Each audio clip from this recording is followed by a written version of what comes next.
Hey, good morning. Sorry, I'm just jumping from one call to the next. Oh, it's okay. When I joined using Present, it didn't have like a audio control. I don't know why, so I just joined through Share. So hopefully I can share my screen with you guys.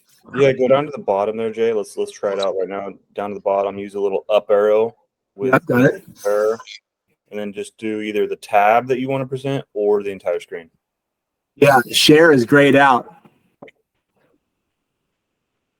In all three tabs, Share is grayed Click out. on that. Click on the square. Oh wait, let me see.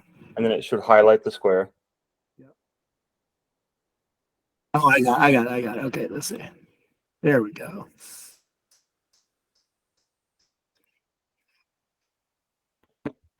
All right. And then let's give it a few minutes here to get the attendees on.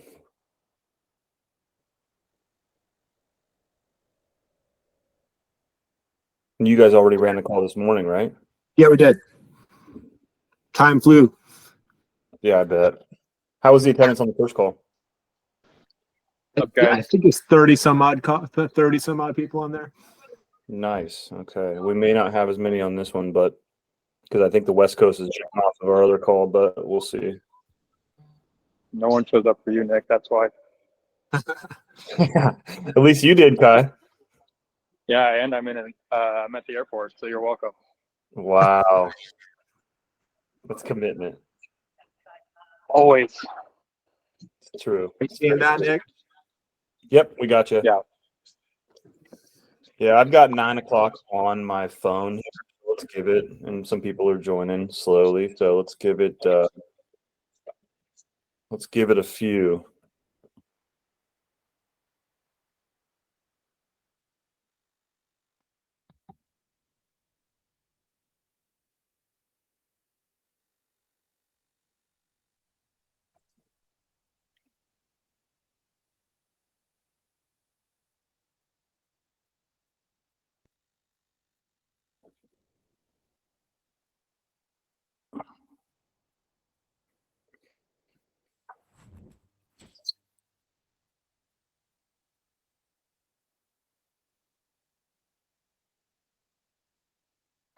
So for everyone on the call, as of right now already, there's Beth.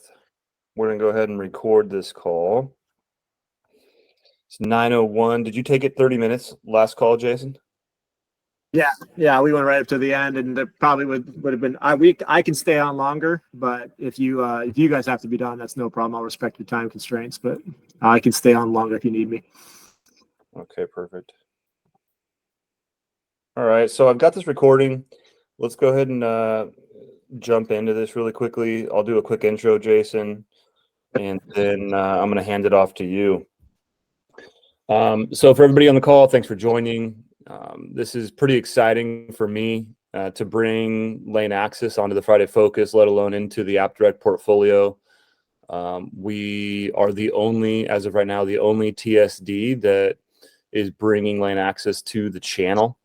And we're also, through that partnership, able to create a brand new vertical and category for monetization in the channel through LaneAxis. I'm not going to explain it. I'm going to let Jason Smith take that away. Jason and I have known each other for far too long.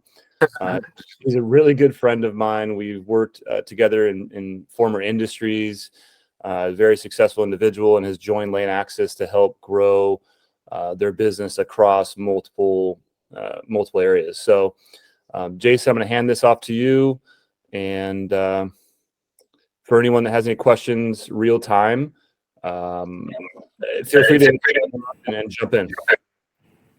Thanks for that intro, Nick. Yeah, if you guys have met Nick, he's quite a character. We've been friends for a little bit, but I think the most exciting thing about this opportunity is that we kind of mutually hatched this idea. I came on board with LaneAxis several months ago, and like within my first couple days on the job, saw an opportunity with knowing with what Nick does, how that might really work well in our space. So the good news is like, well, this is like the first time many of you are hearing about LaneAxis. I've been eating, breathing, sleeping After Act for the last several months, getting ready for this. So we have specifically designed this, and you've got Nick to thank for that. I asked him in sales, I know what works and what doesn't, but give me specifically what advisors would be interested in. He mentioned things like residual income, evergreen, commissions, things like that. So hopefully at the end of this, you guys will be pretty excited about the opportunity, but I don't want to waste too much time. We'll get right into it. So what LaneAxis is in many, as you guys know, you guys are all focused in the technology space, but in everywhere technology is, creeping in. But I would say the multi-trillion-dollar industry of trucking, that's where it's been the slowest to kind of access. There are players out there who have tried. You've got Uber Freight, the biggest one of which was Convoy, which has been in the news. Is they raised over $1 billion, and you'll see an example later of that. But they recently went under, and it's still done very much, like with an old school piecemeal kind of procedure. And that's the reason is because logistics can be very complicated, and when you're dealing with a large shipper, and then they have to get their product out to wherever it's going, 97% of the carriers, that's the trucking companies in this business, are small or independent, talking about 1 to 5 trucks. So trying to manage the relationship between a mega player like a Nike or whoever and having to get down to the individual trucking company level wasn't manageable up until our founder Rick Burnett came up with this, basically a two-way marketplace. That's probably the model that you guys are familiar with, that we're bringing the shippers and the carriers directly together. While I'm on that subject, the buzzwords you'll hear are shipper to carrier direct. You probably Google that, and you'll have a handful of names pop up. The key takeaway there to understand is that while most of every other example of that is tech brokers coming in and slicing up the pie, fighting over market share. There's about a $200 billion a year in broker commissions made in this market, and everyone's trying to build a bigger, better mousetrap to kind of tackle and get their slice of that $200 billion. Well, Rick came up through trucking, and he viewed the problem from the small independent carriers perspective. And so what he's doing is taking a match to that 200 billion and just basically making it go away. So the broker is not necessary. Our platform can do 99% of what the broker does with like a fraction of the cost. So instead of, on average, a broker's commission is in the neighborhood of 15 to 25%. So we just say 20%. That's going away for a flat 1% charge per side on the transaction. So currently, how do shippers get their product to market? I would tell you, for as many people as you guys talk to out there probably won't be one company that does it the exact same way. So there's a combination of tools out there. There's brokers, there's third-party logistics companies. That's the more all-encompassing solution that would basically say, just give all your shipping needs to us. We'll figure it out for you, but you pay a pretty hefty premium for that type of service. And most companies have some internal team that handle logistics where they're contracting with large mega carriers, signing long-term contracts, getting some commitments to move the freight. And then they juggle, piece by piece when things come up, trying to land a truck to get something there if it's urgent. And it's kind of just a daily grind. That's how they do it. Well, where LaneAxis fits into this puzzle, which I think is the first thing that's pretty exciting for, at least in my mind, putting myself in the shoes of an advisor, is I imagine that you guys, when you're selling tech solutions, there's this hesitation from a company that's currently up and running. They're profitable. They're doing business the way they always do it. And there's this fear of disrupting the current flow of how that organization works, whether you're putting in a new phone system in, switching providers, you name it. There's this kind of there's this sink or swim gut feeling like, I don't know if I can take that leap of faith to try a new product. And that probably causes some sales, I would imagine, on your end to stall. With LaneAxis, the beautiful thing about this product is you are just simply adding a tool to the tool belt for any company. So any company that has to move product, which is most, whatever methods, whatever combination that you see on the screen in front of you, whatever methods they're using, you can add LaneAxis's direct shipper, carrier to shipper direct network in addition to all of these other tools and have it running in parallel so that nothing disrupts the way you're currently doing business. And ideally, over time, what we see is that as people get used to the tech, as they get used to all of the additional data that comes along with our platform, it's like a dial, right? You're like dial down how much we're relying on long-term contracts, dialing down on how much we have to reach out to brokers, and dialing up how much we can just move direct through the network and save a bunch of money in the process.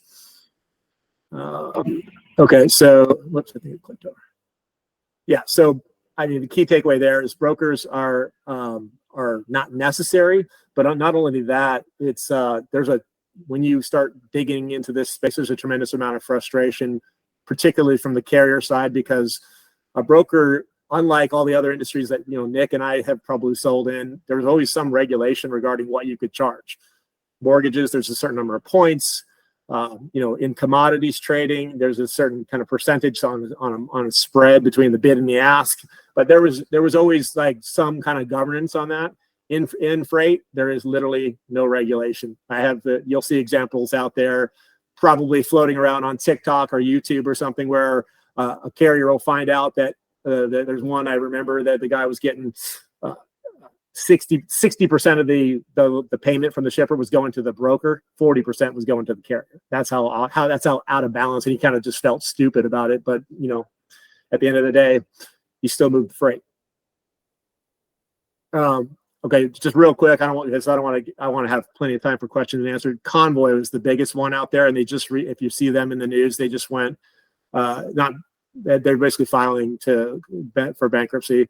They raised close to $1 billion. So they were trying to do what Netflix did and do all of that, but by just rapid scaling.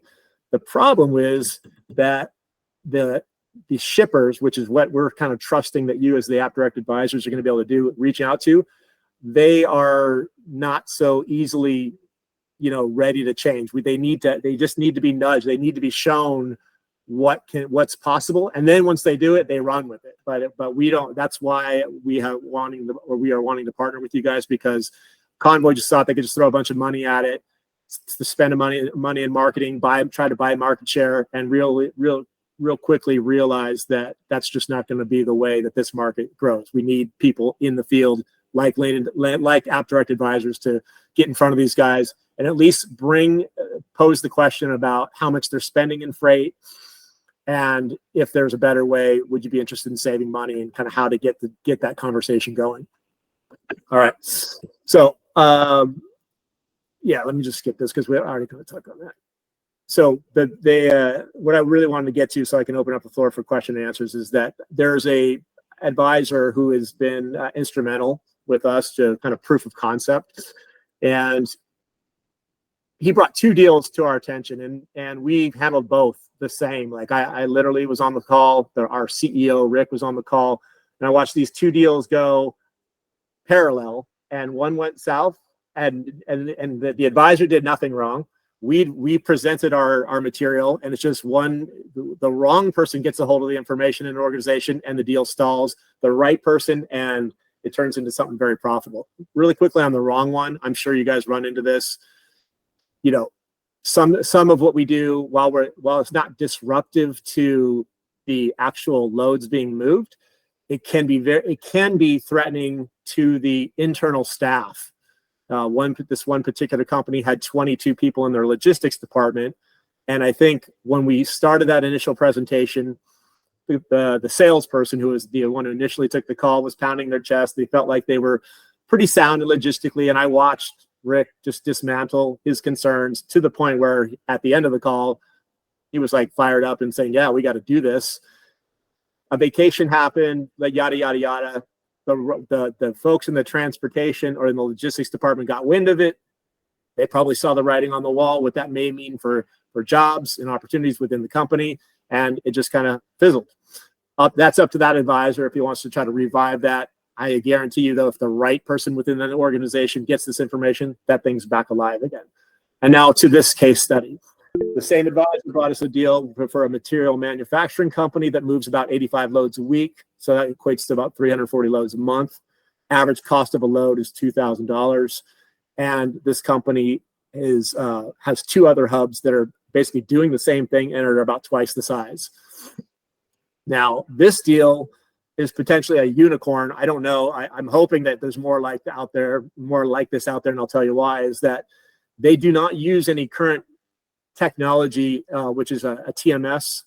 In our space, a TMS is a transportation management system. It's a way of like kind of controlling, it's just a way of managing everything. What loads are going where, contacting carriers, etc. So these guys are doing it a little bit more old school, like just literally probably putting together a spreadsheet of what has to move and when, and then putting it out for on an email blast. Who's available to move it?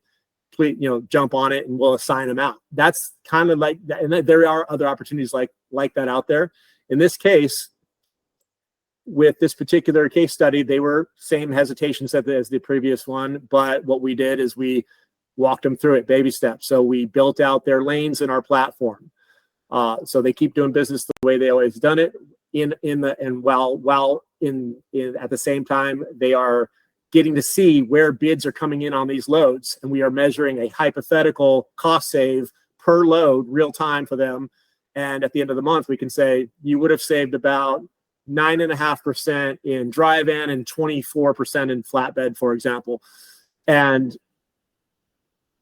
where this gets really exciting is that they already know that they can save money, and they are, the proof of concept is there.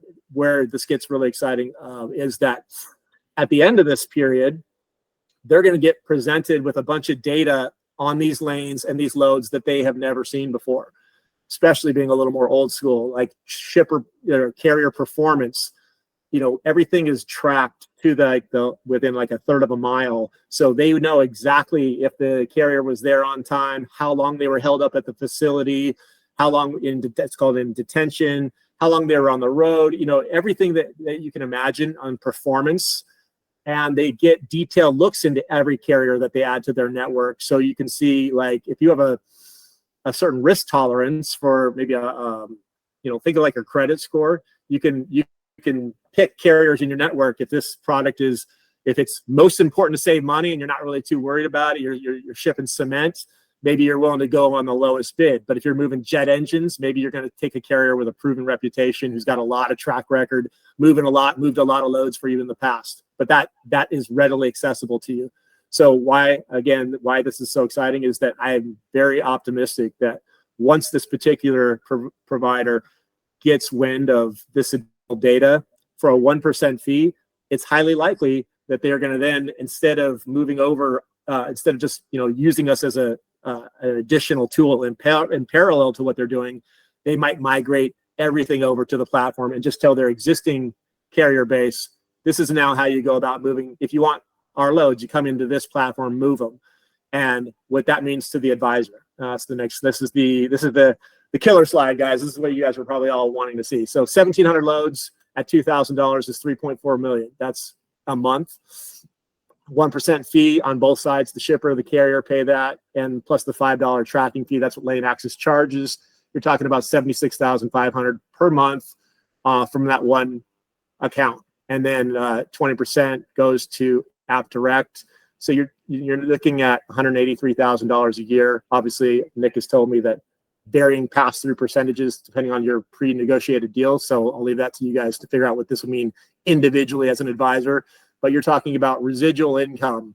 Once a player company moves over to this, it's highly unlikely that there's going to be anything better for them to then leap out and go find. So you are not only locking in a deal, but every year going forward, this company, and maybe they're growing, maybe they start moving more and more freight, but you're getting a 20% piece of every load that they move indefinitely.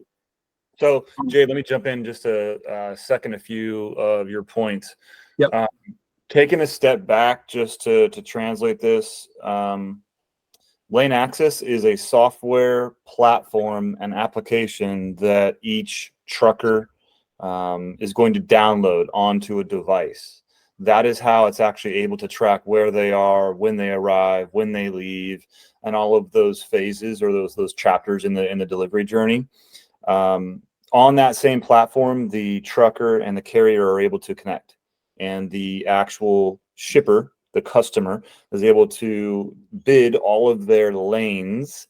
That's why it's LaneAxis, for all of their different shipments. So basically, this platform with LaneAxis is a way for a company, one of your customers, to manage all of their truckloads, manage all of their trucking, GPS tracking, as well as all of their performance and numerical statistics.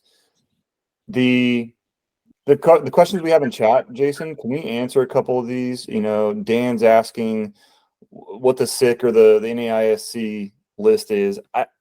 I think I'll answer that for you because I know, but really to search what customers would be a good fit for LaneAxis, they just have to be shipping goods. I don't know what the SIC code is. I don't know, Jason, if you know that, or Rick, but if you guys want to jump in, if you guys can see the chat, that's where the questions are going to come in. So maybe we can go to a couple of those. So yeah, basically, I'm done with the presentation, so I can't really see I'm stuck in the slideshow. So let me jump out. Obviously, there's my contact information. At the very end, I'm going to forward out a deck. The deck will get out to you guys, as well as a one-pager and a more detailed packet as far as how to potentially market this. I can see you guys. Let me jump in here, Jason, if I can, Yes. to maybe answer a couple of these questions. First off, great job, and Nick, thanks for setting up the call.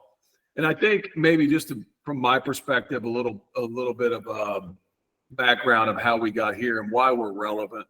And LaneAxis, Uber Freight Combo, we all started around the same time, and they took a path that was completely different than what LaneAxis took. They took a path that was building technology around a broker model, which means they marked up the freight that was coming to shippers, and they took a margin that was actually paying to the carriers. What we did was we took a direct model approach. We filed patents around that, which we have a shipper carrier interaction optimization platform, which means that we do not negotiate or do anything with the freight cost. It's a purest form of a transportation movement. So the shipper and the carrier who's actually doing business come together and negotiate. We make a transactional piece. So this model of a direct model affects all of our life in every aspect. We all see it in streaming movies, Airbnb, Uber Freight, or Uber, Lyft, driving, rideshare, banking, stock purchases. And so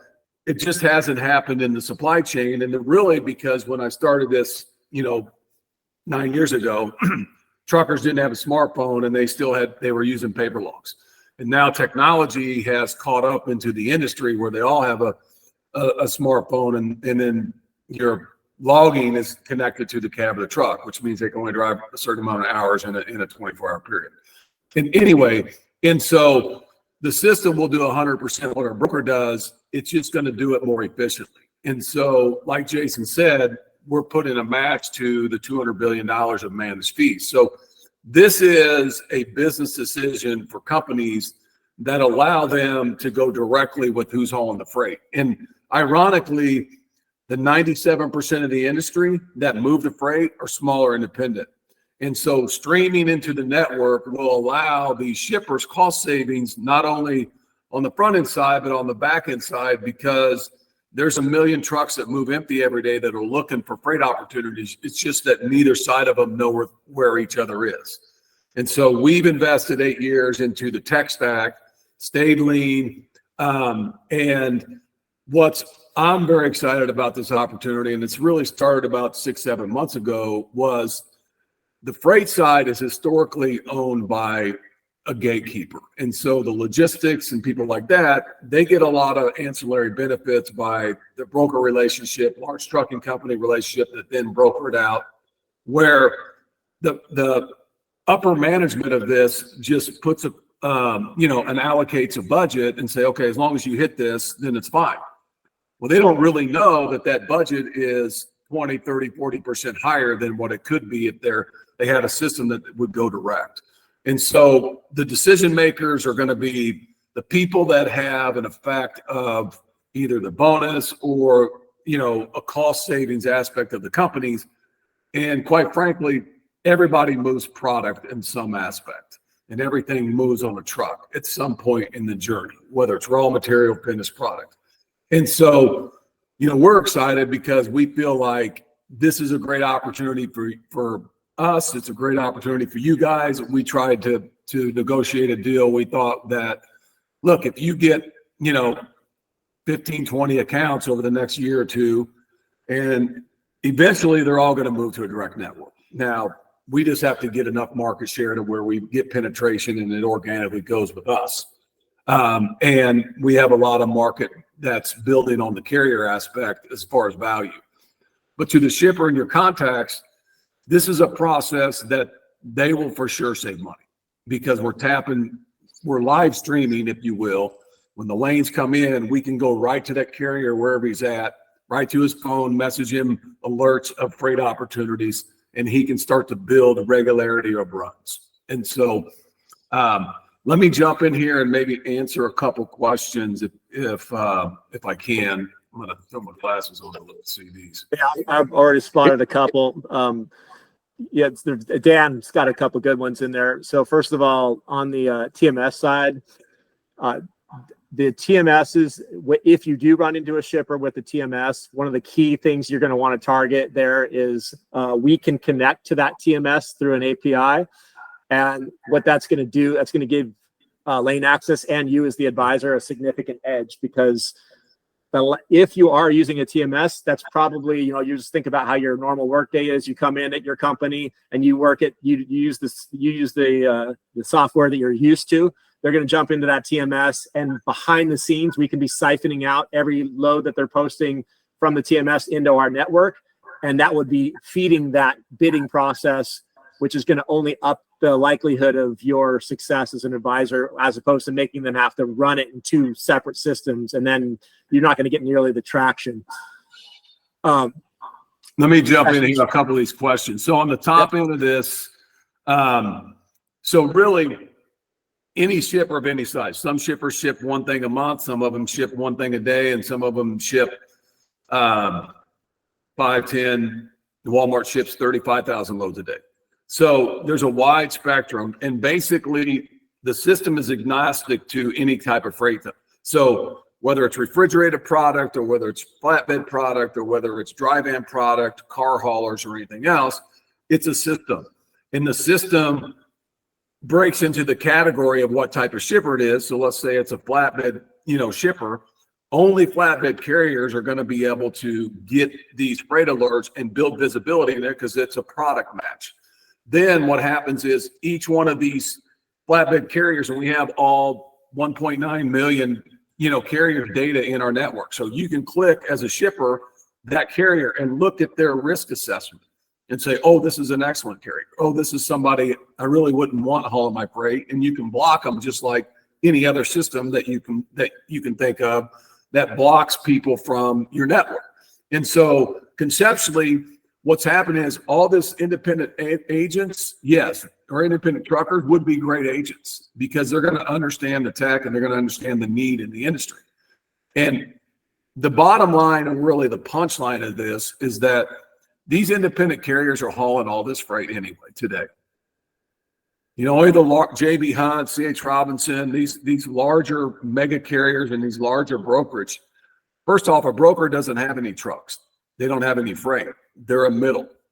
And large carriers subcontracted out to the independents. 35 to 50% of all their loads move to an independent carrier. So these guys are already giving the service to all these customers that you're going to be talking to. We're just giving them a platform where they can save money and go direct. All right. So before we kill the time here, I think what would be really helpful for who's on the call is, what questions do you ask when you find the right contact, or whether our advisors who are typically working with the IT department, VP of IT, CIO, what questions do you ask to set up the opportunity to set an appointment? What are some good teasers, hooks, or questions that will allow the customer to understand, we need to meet with LaneAxis. I want to learn more. Great point. So the first thing you want to do is identify if they move freight. We already indicated that that's like, obviously that's the key first of all. And then it's really about connecting with the person or department within an organization where cost savings is part of their job. Obviously a CFO, but even if it's a bigger organization, maybe a little bit further down from the C-suite, but not necessarily the guy that's just in the trenches moving the freight every day. That might be where case study number one stalled. So you want to be thinking about this in terms of, this is probably one of the top 3 line items as far as expense for most companies out there is their transportation spend. So this is a key big number that you're tackling, and you're going to first get their attention with the idea that there's a tremendous amount of money that can be saved. That's going to get the conversation rolling, and then outline kind of how that works will get you much further down the process. Once you're anchored in that point of how much money this potentially can mean to the bottom line, to the shareholders, to your bonuses if you're a CFO on performance, et cetera, you've got the belief from that point, then you're much more likely to take all the baby steps to kind of start integrating LaneAxis into your day-to-day. Go ahead, Rick. Yeah. And just real quick, just to let you guys know, we've actually built a back-end agent portal that is going to be a tool for you guys so that when you get a customer, a shipper in, you'll have complete visibility each in real time. So you can log in every day and look at your customers, your shippers, and the number of loads that they posted and the number of loads that actually got tendered and what is the revenue, the cost of that load, and then then you'll know your generated commission amount. So we're in that back end portal that will give the advisors access to, because they'll have their own credentials and own login. We'll also use it as a tool place. So you can have questions and different kind of collateral that you can use. And we've been several months building that, and I think we're releasing it the 16th, Thursday, right? Yeah. So, right, Jason? I think it's Thursday. Anyway, so, and then we'll continue to evolve that into reports and various different other things that you guys, so we're committed to a long-term relationship with AppDirect. And, we've built in a model, because the other reason why, Convoy collapsed when they raised $1 billion is because they tried to scale it with human capital. And, they were in Silicon Valley. And so, it just burnt through all that money. And what this tool is that this is going to give you where we're scaling everything with artificial intelligence and automation. We're not going to scale it with we'll have support, but we've built like a year and a half just on the carriers aspect, so it's automated. Go ahead, Jason. Yeah, Dan Baldwin's got some really good questions there, and I want to make sure I get it before everyone jumps off the call.